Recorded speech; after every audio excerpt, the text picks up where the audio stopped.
By our 70s, 1 in 5 of us will suffer from cognitive impairment, and within 5 years, half will progress to dementia, in a progression from cognitive impairment without dementia to dementia and death. The earlier we can slow or stop this process, the better. Although an effective treatment for Alzheimer's disease is unavailable, even interventions just to control risk factors could prevent millions of cases. So an immense effort has been spent on identifying risk factors for Alzheimer's and developing treatments to reduce them. In 1990, a small study of 22 Alzheimer's patients reported that they had high concentrations of something called homocysteine in their blood. The homocysteine story starts back in 1969, when a Harvard pathologist reported 2 cases of children, one dating back to 1933, whose brains had turned to mush. They both suffered from extremely rare genetic mutations that led to abnormally high levels of homocysteine in their bodies. So is it possible, he asked, that homocysteine could cause brain damage even in people without genetic defects? Well, now here we are in the 21st century, and homocysteine is considered a strong independent risk factor for the development of dementia and Alzheimer's disease. Having a blood level over 14 may double our risk. In the Framingham study, they estimated that as many as 1 in 6 Alzheimer's cases may be attributable to this elevated homocysteine in the blood, now thought to play a role in brain damage, cognitive and memory decline. Our body can detoxify homocysteine, though, using 3 vitamins: folate, vitamin B12, and vitamin B6. So why don't we put them to the test? No matter how many studies find an association between high homocysteine, cognitive decline, dementia, or Alzheimer's disease, a causal role, a cause and effect role, can only be confirmed by interventional studies. Now, initially, the results were disappointing. Vitamin supplementation did not seem to work. But the studies were tracking neuropsychological assessments, which are more subjective, compared to structural neuroimaging, actually seeing what's happening to the brain. And a double-blind, randomized, controlled trial found that homocysteine lowering by B vitamins can slow the rate of accelerated brain atrophy in people with mild cognitive impairment. As we age, our brain atrophies, slowly atrophies, but the shrinking is much accelerated in patients suffering from Alzheimer's disease. Kind of an intermittent rate of shrinkage is found in people with mild cognitive impairment, but so the thinking is maybe if we could slow down the rate of brain loss, we could slow down this conversion to Alzheimer's disease. So they tried giving people B vitamins for 2 years, and they found it markedly slowed the rate of brain shrinkage. The rate of atrophy in those with high homocysteine levels was cut in half. A simple, safe treatment can slow the accelerated rate of brain loss. A follow-up study went further by demonstrating that B vitamin treatment reduces by as much as 7-fold the brain atrophy in the region specifically vulnerable to Alzheimer's disease, to the disease process. Here's the amount of brain atrophy over 2 years in the placebo group. Here's the amount of loss in the B vitamin group. Less brain loss. Now, the beneficial effect of B vitamins was confined to those with high homocysteine, indicating a relative deficiency in one of those 3 vitamins. So wouldn't it be better to not get deficient in the first place? Most people get enough B12 and B6, but the reason these folks were stuck up at a homocysteine of 11 is that they probably weren't getting enough folate, which is found predominantly in beans and greens.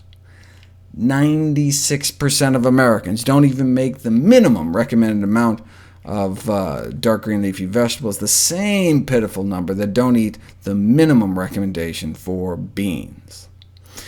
In fact, if you put people on a healthy diet, on a plant-based diet, you can drop their homocysteine levels 20% in just 1 week, up from around 11 down to 9. The fact that they showed significant homocysteine lowering without any pills, without supplements, even at 1 week, suggests that multiple mechanisms may have been at work. They suggest it may be because of the fiber. Every gram of daily fiber consumption may increase folate levels in the blood nearly 2%, perhaps by boosting vitamin production in our colon by our friendly gut bacteria. It could also be from the decreased methionine intake. That's where homocysteine comes from. Homocysteine is a breakdown product of methionine, which comes mostly from animal protein. And so if you give someone bacon and eggs for breakfast, then a steak for dinner, you can get these spikes of homocysteine levels in the blood. Thus, decreased methionine intake on a plant-based diet may be another factor contributing to these lower, safer homocysteine levels. The irony, of course, is that those who eat plant-based diets long-term, not just at a health spa for a week, have terrible homocysteine levels. Meat eaters up at 11, but vegetarians and nearly 14 vegans at 16. Why? They're getting more fiber and folate, but they're not getting enough vitamin B12. Most vegans can be classified as being likely to suffer from hyperhomocysteinemia, too much homocysteine in the blood, because most vegans in this study were not supplementing with vitamin B12, or eating vitamin B12 fortified foods, which is critical for anyone eating a plant-based diet. But if you take vegans and give them B12, their homocysteine can drop down below 5. Why not just down to 11? Well, the reason the meat eaters were stuck up at 11 is probably because they weren't getting enough folate. But once vegans got enough B12, they could finally fully exploit the benefits of their plant-based diets and come out with the best levels of all.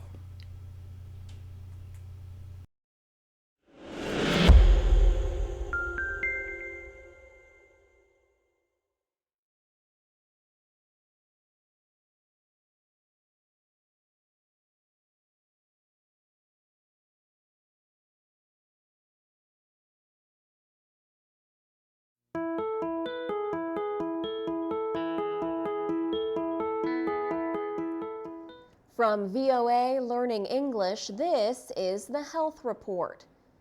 You wake up early one morning to prepare a meal to take to work, and then you forget it. Has this ever happened to you? Researchers say they now have proof that self-reported minor memory loss sometimes led to greater mental decline 6 years later. They reported the findings at a recent conference organized by the Alzheimer's Association. Rebecca Amarillo is a neuropsychologist at Brigham and Women's Hospital in Boston, Massachusetts. She found that individuals who worried about their memory were more likely to suffer a loss of mental ability.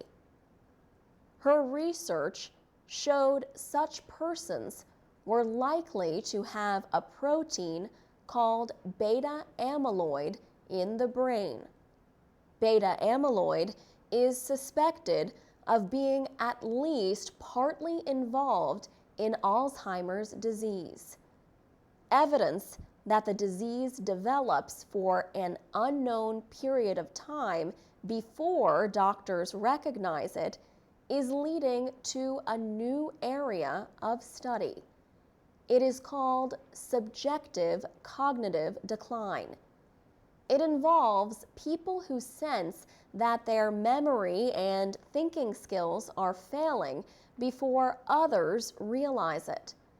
Experts want to inform the public that most people who worry about their mental decline do not develop dementia, the most common form of Alzheimer's. What they are experiencing is truly natural and normal aging.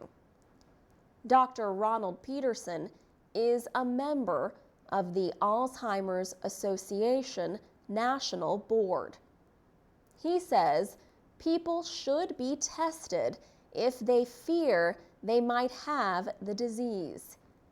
He says doctors might ask patients about other issues, like any medicines they are taking, or whether they suffer from anxiety, depression, or stress. He says all those things can cause changes in memory. For VOA Learning English, I'm Alex Villarreal.